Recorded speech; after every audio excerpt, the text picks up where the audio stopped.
Vamos a ir arrancando nuestro espacio del desayuno aquí en Tandil Despierta, junto con la gente de McDonald's, que nos ha traído, por supuesto, como cada día, un muy rico desayuno, excelente el café, medialunas, en este caso medialunas dulces, la que tenemos aquí para compartir, porque si te cuesta arrancar el día, la opción que te ofrecemos es que desayunes en McDonald's para despertar tus mañanas con mucho sabor, con un montón de productos que evidentemente acompañan al café preferido, al McCafé.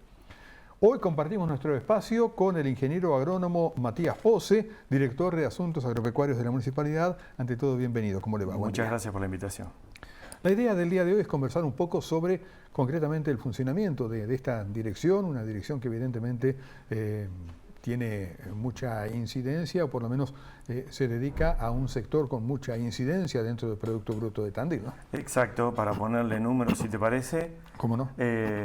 El rubro, lo que abarca la dirección, lleva aproximadamente entre el 20 y el 25% del Producto Bruto Interno de Tandil, con lo cual en términos económicos tiene un peso importante. Y te puedo comentar que desde la dirección lo que se propone es participar en todos los espacios en donde se puede ir teniendo un termómetro de cómo van las producciones, cómo van las actividades, y de esa manera ir teniendo los lineamientos o los acompañamientos necesarios para cada producción. Te puedo comentar en líneas generales, en cuanto a superficie, la mayor superficie del partido de Tandil, de las cuales se trabajan unas 350.000 hectáreas. Obviamente son actividades de tipo extensivo, en donde tenemos como muy importante la producción de cereales, tenemos la producción lechera, ganadería, y la producción de papa también ha ganado un buen espacio en los últimos años, con lo cual tenemos que reconocer que su presencia empieza a ocupar mayor importancia. De alguna manera está bastante diversificada, sí, digamos, la producción de Tandil, ¿no? Sí, sí, está diversificada, y la realidad es que la característica que tiene Tandil por su geografía serrana, de tener pendientes, eso hace que haya alguna problemática para la absorción de aguas del suelo. Solemos tener rendimientos erráticos, que es por ahí la que caracteriza las últimas campañas. La realidad es que cuando uno analiza el rendimiento promedio de los cultivos principales, trigo, maíz, girasol y soja, cebada quiero decir también, el rendimiento ha sido medio, no se ha destacado ni ha estado por debajo de la media, pero ha sido muy errático. Hemos tenido zonas muy buenas en donde se ha podido aprovechar el agua por ser más tendido, y zonas que no anduvieron demasiado bien y realmente ha sido complicado, en donde hay mucha pendiente, que lo que sucede es que el agua no alcanza a entrar en el suelo, corre para los arroyos y hace que, al no haber agua en el suelo, se refleja después en el rendimiento de los cultivos. Correcto, es justamente una de las características de este suelo tandilense, sí, e incluso también afecta en algunas zonas, son más heladoras que otras, por ejemplo. Exacto, las zonas bajas obviamente son más heladoras. Por suerte, el sudeste bonaerense está caracterizado por un uso, una adopción de tecnología muy alto. ¿Qué quiero decir con esto? Que se ha ambientado y se ha reconocido que si hay zonas más heladoras, los cultivos más sensibles a helada se buscan poner en otros espacios, como son la media loma o la loma, buscando evitar esta problemática que vos comentás. Correcto, y esto tiene que ver justamente con las técnicas, y una de las características que tiene el productor de nuestra zona es justamente, al igual que el productor argentino, que es un productor de avanzada, ¿no? Sí, yo soy profe del Instituto Agrotecnológico de Tandil, aprovecho a pasar la institución, y allí doy una materia que se llama Servicios Agropecuarios, y la realidad es que cuando presentamos la materia no se envidia nada de la última tecnología que hay en el mundo, y tenemos que estar educando con los últimos procesos y los últimos avances para poder para que los chicos que salgan al mercado estén a tono, porque la realidad es que la maquinaria y el equipamiento que se utiliza hoy en cuestiones agrícolas son del último nivel. No hay otra opción que estar con lo último de la moda, para decirlo de alguna manera. Correcto. Uno cuando va justamente a exposiciones como Expo Agro, o ahora hace poco tiempo Agroactiva, ahora viene el Congreso de APRESID, sí, ve que evidentemente lo que está en el mundo está en la Argentina, sí, estamos a la par. Sí, estamos a la par, y la realidad es que los contratistas que hacen los trabajos, que realizan los servicios, a nivel de campo, no tienen dificultades para poder adoptar esas tecnologías, porque eso hay que remarcarlo, no es tanto el productor, digamos, el productor se ayorna, pero el que más se ayorna es el contratista, que es realmente el que va a estar en el campo trabajando, y sus máquinas, digamos, no hay que irse a Agroactiva para ver una sembradora de última tecnología con piloto automático, siembra variable y todo lo que podemos hoy ponerle de nombre en tecnología, las tenemos dando vuelta en el sudeste bonaerense, las tenemos dando vuelta en Argentina. Y, por ejemplo, uno va a esas grandes muestras y vemos que algunos tandilenses se destacan por el servicio que brindan, por ejemplo, todo lo que tiene que ver con monitoreos específicos o imágenes satelitales, el uso de drones. Exacto, exacto. Ha habido un avance en los últimos años, yo por ahí digo 30 años, parece un tiempo muy largo, pero cuando uno analiza la agricultura, el disparo de rendimiento, que estamos hablando de, no sé, de 50 millones de toneladas, a casi 200 millones de toneladas en Argentina estoy hablando, eso inevitablemente está acompañado por tecnología. Tecnología en la producción vegetal, en los genes y en la genética, y tecnología en el proceso y en la maquinaria utilizada para esto. Entonces, la realidad es que tenemos desde las máquinas pulverizadoras, arrancando con los barbechos, hasta la siembra y fertilización en la mitad de camino, y finalmente la cosecha con la última tecnología. ¿Qué es lo que le puede demandar un productor de estas características tan avanzado como el que hay en nuestro país a un municipio como el de Tandil y a una dirección?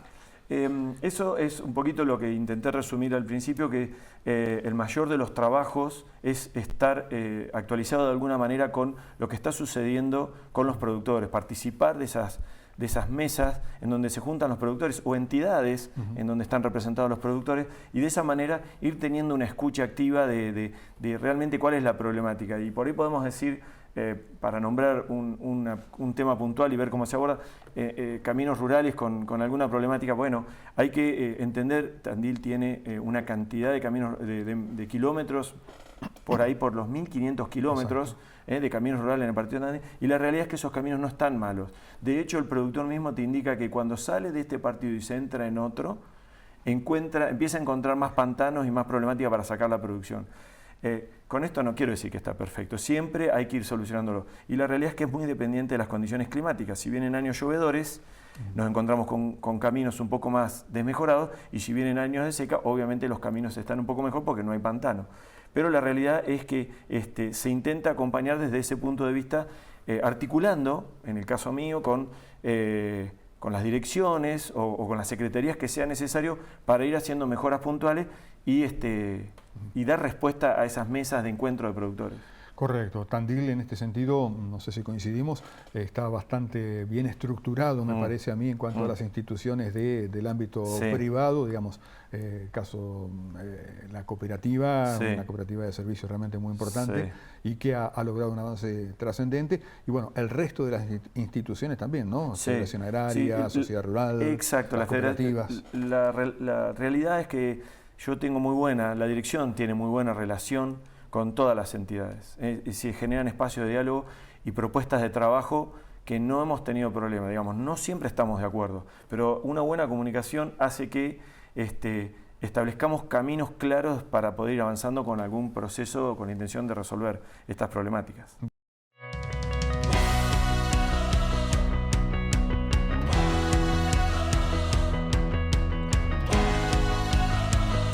Vamos a agradecer un mensaje que recibimos por aquí de Dardo Alonso, vicepresidente de la filial local de la Federación Agraria.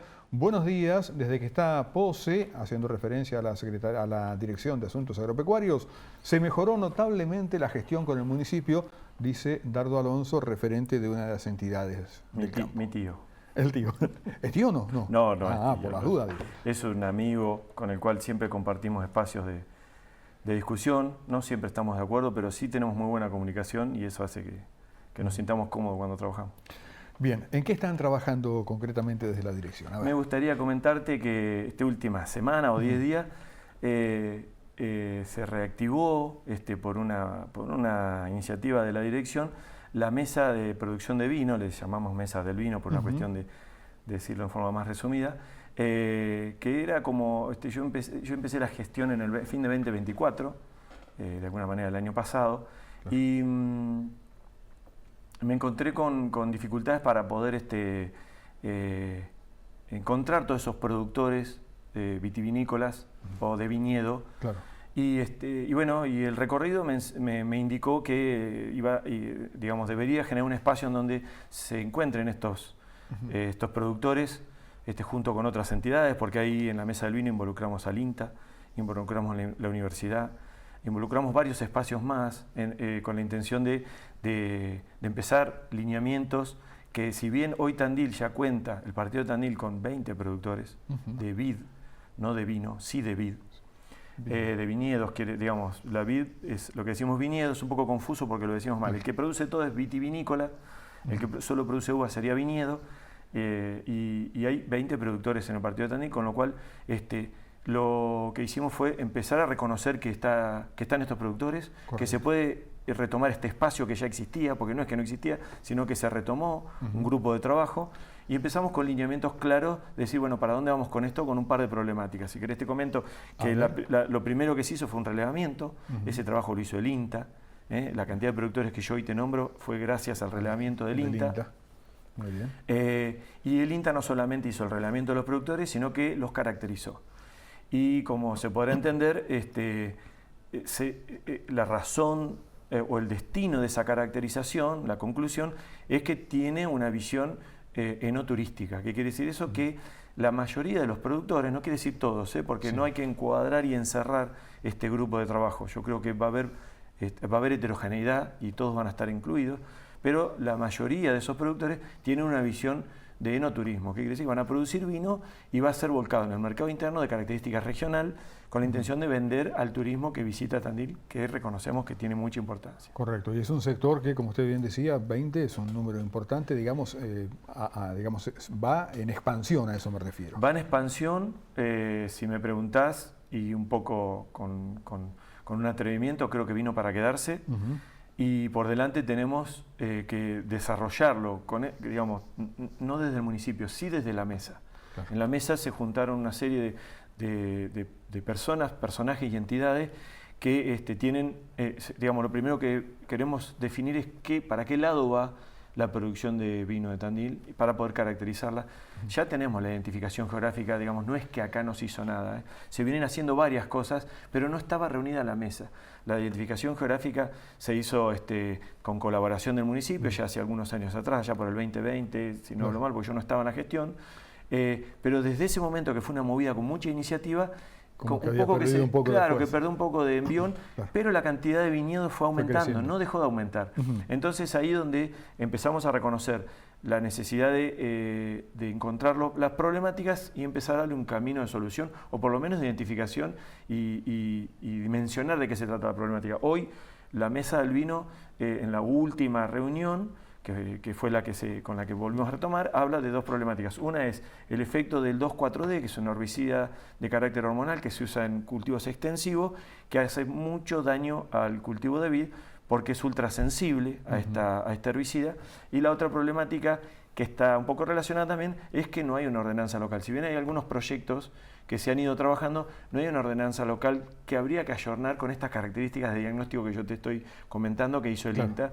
Así que el objetivo va a ser, con estos dos puntos, seguir algunas reuniones más, identificando algunas problemáticas más que hay relacionadas con cuestiones de capacitación de la gente que va a trabajar en los viñedos, y cuestiones de cómo vamos a seguir el tema de la identificación geográfica y esos productos tengan su sello, porque la realidad es que hoy tenemos una sola bodega, me voy a tomar el atrevimiento de nombrarla, que es Cordón Blanco, la que está haciendo un vino con identificación geográfica, pero eso por delante va a seguir sucediendo, entiendo, van a aparecer otros vinos, y todo eso hay que acompañarlo de alguna manera con una mesa en donde tengamos unas cuestiones interdisciplinarias para poder ir abordando la problemática. Correcto, y garantizar el crecimiento sostenido justamente de esa producción. Exacto. Muy bien. Otro de los temas en los cuales estén trabajando, arraigo. Uno de los temas que me cargaron, me propusieron a la hora de trabajar, el cual tomé con mucho afecto también, porque es un espacio que tiene múltiples visiones. El arraigo es un espacio de campo para la gente que no lo ha escuchado, yo sé que hay mucha gente que sabe, pero hay otros que no. Es una porción de campo de unas 20 hectáreas que está a unos 10-15 kilómetros de Tandil, que donó un vecino de Tandil, de apellido Echevarne, él y la mujer lo hicieron. Siempre me acuerdo del señor y cometió el error, pero bueno, el señor de apellido Echevarne hizo la donación y la donación tenía fines determinados, con lo cual no era que en ese espacio se podía hacer cualquier actividad. Y los fines estaban relacionados con actividades educativas, con actividades agroecológicas y con la posibilidad de parte de la producción del espacio volcarlo a entidades de Tandil.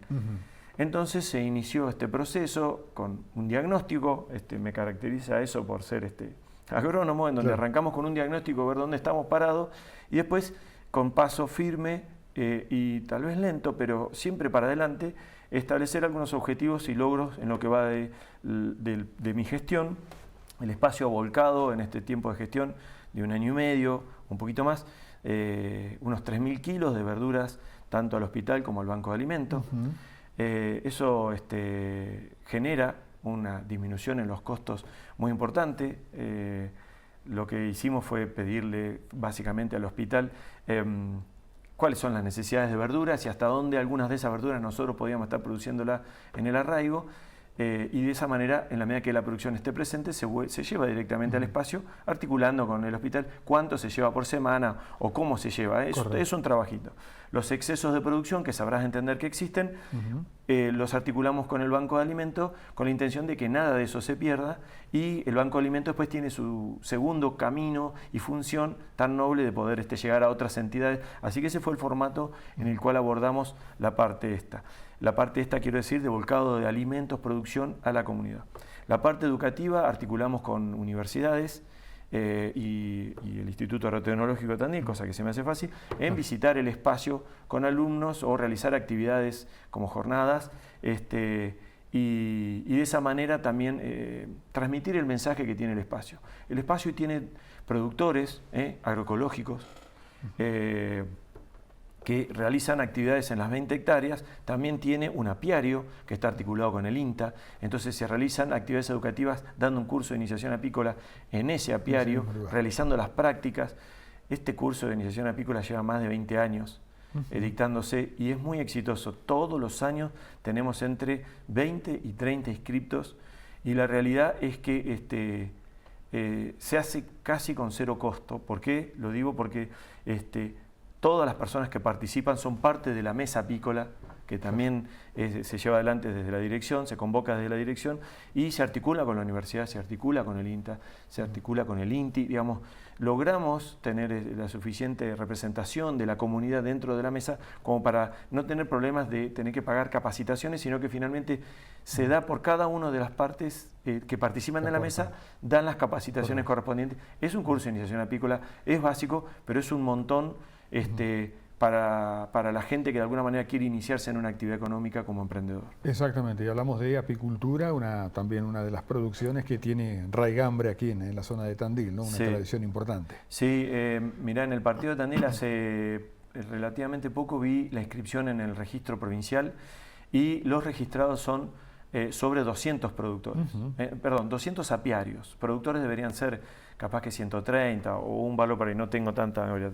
Lo digo porque hace poco recibimos de Uruguay una visita de concejales que estuvieron acá en la entrevista y estuve obviamente participando con ellos, nos pareció muy interesante. El departamento de Florida. Exacto. Y muy estimulados ellos con cómo se trabaja en Tandil y cómo lo ha hecho el gobierno de turno y de alguna manera la gestión actual.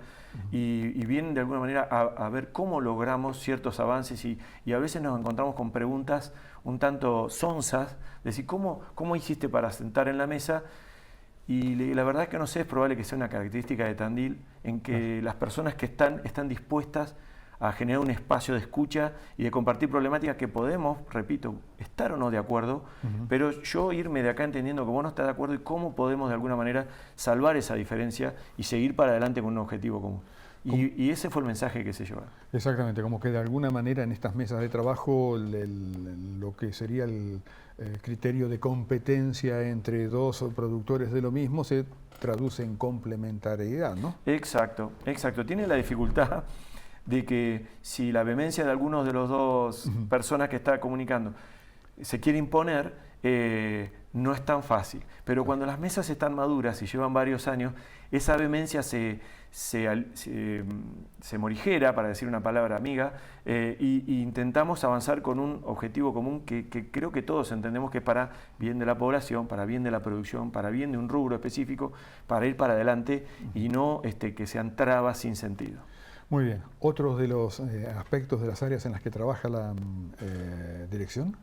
Te podría comentar que desde la dirección participamos en la comisión de lucha contra plagas agrícolas.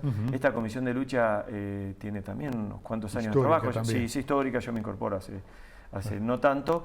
Y finalmente te puedo decir que la comisión de lucha hoy realiza varias actividades relacionadas con las plagas agrícolas. Las plagas agrícolas te puedo nombrar como hoy principal a la cual nos abocamos, que es la cotorra, y se hace un control de cotorra. Es un trabajo que se viene haciendo muy bien desde hace muchos años con una tasa de éxito muy alta. Somos uno de los únicos partidos en la provincia, creo que hay otro más, que tienen comisión de lucha con presupuesto asignado y realizan actividades de estas características, pero no se centra únicamente en eso. Otra de las tareas que se está llevando adelante es el reconocimiento del jabalí como una problemática agropecuaria. Ha salido en las noticias últimamente, me refiero en el último tiempo, varias veces el jabalí causando algún inconveniente en cuestiones productivas. La realidad es que el impacto en términos productivos no es tan grande, sí puntual puede ser grande. ¿Por qué? Porque si una piara de cerdos se ubica, de jabalí, se ubica en un cultivo de maíz, es probable que el porcentaje de pérdida sea muy alto, total, en el lugar donde se ubicó. Pero en general, cuando analizamos toda la superficie, el efecto no es tanto. Esto no quiere decir que no le prestemos atención, pero no puede tener como tinte principal. Para ese productor que tuvo la suerte de tenerlo ahí, bueno, evidentemente es para muy él alto. Sí, el impacto es muy grande, eso hay que reconocerlo. También hay otros problemas que te puedo contar, rotura de silobolsa, en donde la problemática pasa a ser un poco más grave, porque de un día para el otro tenemos que salir a cargar todo ese cereal, llevarlo pasarlo a otra bolsa o llevarlo a un acopio, lo que implica gastos operativos terribles que pueden llegar a causar quebranto en una producción que en realidad dio ganancias, pero todavía no se comercializó. En este momento da quebranto porque lo tuve que sacar del silo bolsa y pasarlo a un silo, mandarlo a un acopio o lo que sea, y esos costos adicionales dan un quebranto. Hay que tener muy claro que la producción agropecuaria trabaja márgenes muy sutiles. Los volúmenes son muy grandes, pero los márgenes son muy sutiles. Entonces, por ahí, este tipo de problemáticas nos preocupan en el momento que vemos esta situación. Y la problemática más grande que tiene el jabalí es cuestiones sanitarias, en donde acarrea en principio y como principal cuestión visible la triquinosis, pero tiene un montón de otras zoonosis que están en el animal. Las zoonosis son las que afectan al ser humano y varias enfermedades que también afectan a la producción local de cerdos. Las enfermedades del jabalí se pueden trasladar a los cerdos, a las producciones. Y eso se torna un tanto complicado porque estamos de alguna manera pidiéndole a los productores de cerdo que sean muy prolijos en cuestiones sanitarias, y después anda el jabalí con la misma enfermedad rondando alrededor del criadero. Tengamos en cuenta que un padrillo de jabalí puede romper un alambrado, puede romper una instalación, una puerta, tiene una capacidad muy grande, mucha fuerza para poder realizar esa tarea y llevarse animales del criadero. Eso ya ha sucedido. Entonces se torna peligroso, problemático y muy atento para la situación. Y otro tema que también puede llegar a causar inconvenientes, por el tamaño que tiene un animal salvaje de estas características, en rutas, por ejemplo, ha habido más de un accidente. El accidente es la tercera de las cosas que te iba a nombrar, me la sacaste de la boca. Sí, la realidad es que ha habido varios, no solamente con jabalí, sino que con carpincho. Todos los meses, me animo a decir, me encuentro con algún conocido que se tragó alguno de estos animales que se aparecen en el campo, en el camino de buenas a primeras, sobre todo de noche, no de día porque lo vemos claramente, pero sí de noche cuando cruzan, y ha habido videos en las redes sociales que andan de a 50, sobre todo cuando estamos cercanías de cerro o cercanías de lugares en donde no hay tanta actividad agrícola, y de ahí aparecen los animales. En la medida que queda muy poco para cosechar de maíz, pero bueno, las condiciones ambientales no lo han permitido, están esperando que tenga el registro de humedad para poder cosechar. Cuando terminan de cosechar eso, la realidad es que el jabalí que está presente en ese lugar vuelve a salir y se va al cerro. Esa es la realidad. Siempre, independientemente de la cuestión legal, hay que mencionar que más de uno, bueno, aprovecha esa carne de jabalí para consumirla. La recomendación es, bueno, por un lado, independientemente de la cuestión legal, si está permitido o no, si uno va a consumir esa carne, lo menos que tendría que hacer sería hacerle análisis de triquinosis, ¿no? Análisis de triquinosis, lo fundamental. Nosotros articulamos con el plan de ordenamiento porcino. Este año, en este momento estoy en gestiones trabajando con ellos, y se hacen actividades básicamente de enseñanza en distintos espacios de escuelas rurales, escuelas periurbanas y en otros lugares también, con la intención de presentar la problemática de la triquinosis y dejar bien claro que cualquier animal, sea cerdo, doméstico o jabalí, luego de la faena tiene que ir a un análisis de triquinosis, porque la realidad es que si de ese animal con triquinosis se hace un chorizo seco y lo consumimos, adquirimos una enfermedad que ya no la podemos sacar del cuerpo, nos acompaña para toda la vida y es realmente seria y se multiplica mucho, porque entendamos que un animal que tenga triquinosis, obtengo, no sé, 100 chorizos secos y 100 chorizos secos terminan en un montón de gente haciendo. Bueno, entonces la realidad, y ahí comparto con vos, más allá de la legalidad, lo más importante es que quede claro que siempre hay que hacer análisis de triquinosis para evitar problemas de esta característica. Triquinosis, que es una enfermedad que se transmite al ser humano, como usted bien marcaba, y que lamentablemente hoy en día en la provincia de Buenos Aires hay algunos puntos, algunos no tan lejanos de Tandil, que tienen justamente brotes importantes. Sí, eso es una realidad. También me atrevo a decirte que en Tandil el plan de ordenamiento porcino, que ya tiene algunos años, ha hecho un relevamiento y un recorrido de todos los productores, reconociendo los espacios, reconociendo su avance, su proceso como productor, porque inicialmente se sabrá entender que cuando se visita un productor está en unas condiciones y se le empieza a proponer, en base al plan porcino, que esas condiciones vayan mejorando, se le ofrece vacunación gratuita, se le ofrece una serie de mejoras. Y eso inevitablemente no es la solución, pero sí vamos en buen camino de la formalización y la producción, la producción con buenas prácticas, quiero decir, en donde lo que buscamos es reducir lo más posible este riesgo. Muy bien, estamos conversando con el ingeniero agrónomo Matías Pose, director de Asuntos Agropecuarios. No sé si algo más quiere usted en este momento mencionar. No, te agradezco por el espacio y me sirve también nombrar los distintos lineamientos, porque me suele pasar que me indican que no es tan visible y este espacio es para eso. Y voy a aprovechar, si querés, ahí en el arraigo, que lo pasamos muy por arriba y hablamos de su donación, pero en el arraigo, así como hay dos productores, tenemos una fundación que colabora con una fundación Fe Natural, que a la cabeza está Ignacio Iglesias, con el cual tengo también muy buena relación y comunicación y siempre con mucho empuje. Me río un poquito porque en algún momento se torna punzante ese empuje, pero yo creo que tiene que ser así para que uno de alguna manera avance. Y lo otro en el arraigo, que para nosotros es muy importante, es la comunidad del Gallo, que lleva adelante la plaza que está ahí en el cruce del Gallo puntualmente. Correcto. Ellos también participan y tienen situaciones en donde quieren que se conozca la historia del arraigo. Ahí se pusieron 2 QR, si no me equivoco, a principio de año o a fin del año pasado, con la intención de presentar ese espacio, cuándo nace, de quién era y con qué razón se llegó hasta ese espacio y cómo se llevó adelante, ¿no? Perfecto, buenísimo, entonces vale la pena destacarlo. Bueno. Ingeniero, muchísimas gracias. Bueno, gracias por la invitación. La presencia aquí en Tandil Despierta, compartiendo nuestro desayuno de hoy, del ingeniero agrónomo Matías Pose, el director de Asuntos Agropecuarios de la comuna. Cerramos este espacio de McDonald's. Por supuesto, como siempre le decimos, McDonald's, el desayuno ideal para arrancar con toda la energía, para despertar cada momento, lo encontramos en McDonald's, el McCafé.